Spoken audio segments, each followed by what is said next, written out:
Hey, are you starting a new business, moving a business, or shifting your business? This is the topic of today's episode number 11 of Releasing the Badass in You.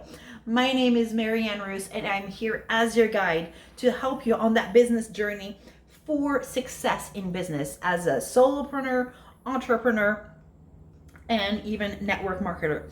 So, why am I talking about this topic? Well, I just moved. I just moved from one state to another. I just crossed an entire ocean. I've been here in this new state for, let's see, what day is it today? Friday? Almost 10 days at this point. I've been here almost 10 days. And in 10 days, have I been doing business? I've been continuing what I'm doing, right? But I want to make sure that my business is registered where I'm at and that I follow the rules of where I'm at. So whether you're starting brand new or you're shifting things around or you're moving your business, this is the episode for you. I'm going to have a checklist for you because I'm going to talk about a number of things that might go, wait, I don't know how to remember all those details, but I'm going to have a checklist.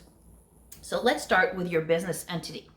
The business entity that I had for my business in one state, I'm actually not able to transfer that to the state that I'm in now. They do not have that classification. So I had to do a little bit of research of what is the best business entity for my business. This is the type of thing to where you can also talk to your tax preparer, whether it's a CPA, an enrolled agent, or you can talk to a business attorney about this. What is the best fit for your business, right? It's going to be different depending on where you're at, which state, which county, if there's county rules that come into play, and what kind of business you are doing, right?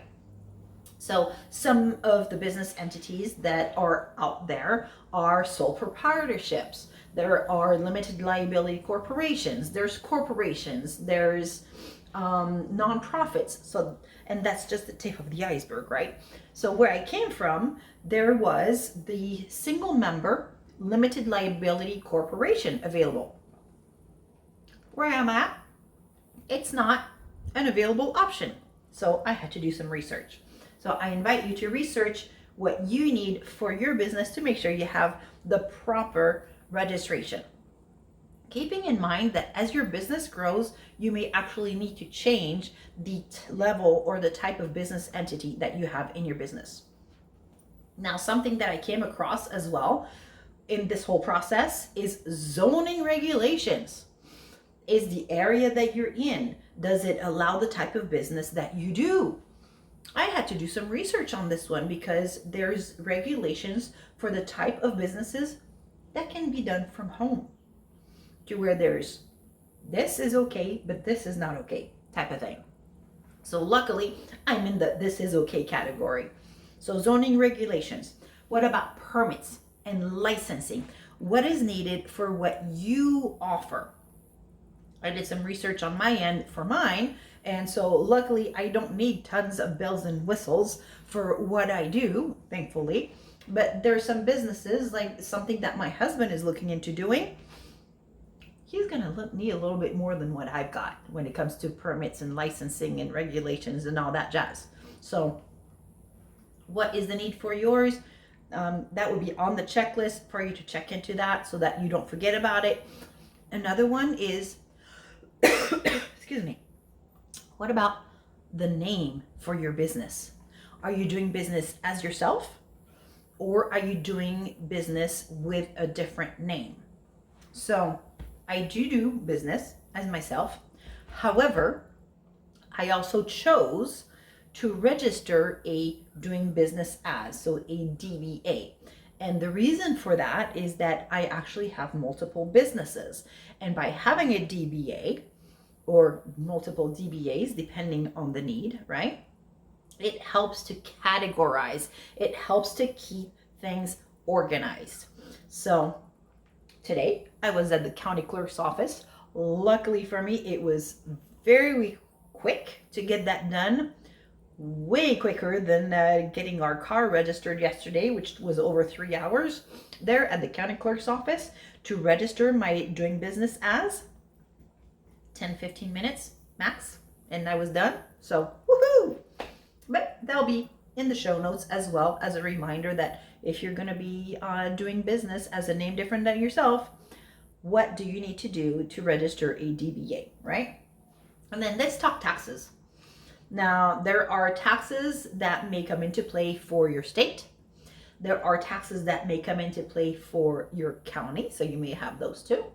And then there's taxes for the IRS, right? So definitely talk with a tax preparer when it comes to any tax questions, because I'm no expert in that. I only know what applies to mine because I've been asking those questions about my business to my tax preparer, right? So when it comes to taxes, make sure that you are registered properly and with the right government agencies, right? Do you need just for the state? Like in the state of Hawaii, I just needed to do it with the state of Hawaii. I did not need to do it for a specific county in Hawaii in addition to the state. Where I'm at now, it looks like, and I have a little bit more digging to do, but it looks like I need to register possibly with the state and the county when it comes to taxes. So I'm still looking into that. But, it's on that checklist. So I want to make sure to cross all the T's and dot all the I's. Which brings me to the next one, EIN. That's with the IRS. Now, your business may never have any employees. And that's what an EIN is for, Employer Identification Number. An EIN is something that is provided at no charge by the IRS. My original EIN, I got it so many years ago that I did not remember the specific date. When I called the IRS to talk about and ask questions about my EIN, I did not remember all the details that they were asking me because it's been so long. But I originally got an EIN even though I have never had a single employee because my bank required an EIN number in order to open a business bank account. So talk to your bank, see if they need for you to have an EIN number if you do not have any employees and do not plan on having employees. So talk to your bank, find out about that. What else do they need, right, from your business? And why would you talk to your bank about that? It's because you want to have a bank account that is for your business, separate from your personal. You don't want to mix the two. Talk to any CPA, enrolled agents, bookkeepers. They will tell you the same thing. Do not mix your personal banking and your business banking. Keep them separate. And so that takes me to the very last thing on my checklist that's going to be available for you is talk to people that know the information. So that would be tax preparers. That would be the people that are working for the state that you live in, talking to the people at the IRS. And there are also government agencies and nonprofits that will help businesses in getting things set up and that will help through the process even of writing business plans. So I will put that information on the checklist as well. So if you have any questions, let me know. Download that checklist if you're getting started, if you're moving, or if you're transitioning some things in your business. That way you can see if there's anything that you need to take care of as part of the process. Now, once again, my name is Marianne Roos, and I am here as your guide to releasing that badass in you. And I want to invite you to subscribe. I want to invite you to share. I want to invite you to comment. And I'll be back next week with episode number 12. And what we'll be talking about? I don't know yet. Be sure to join me. Till next time, toodle pip, a hoobie ho.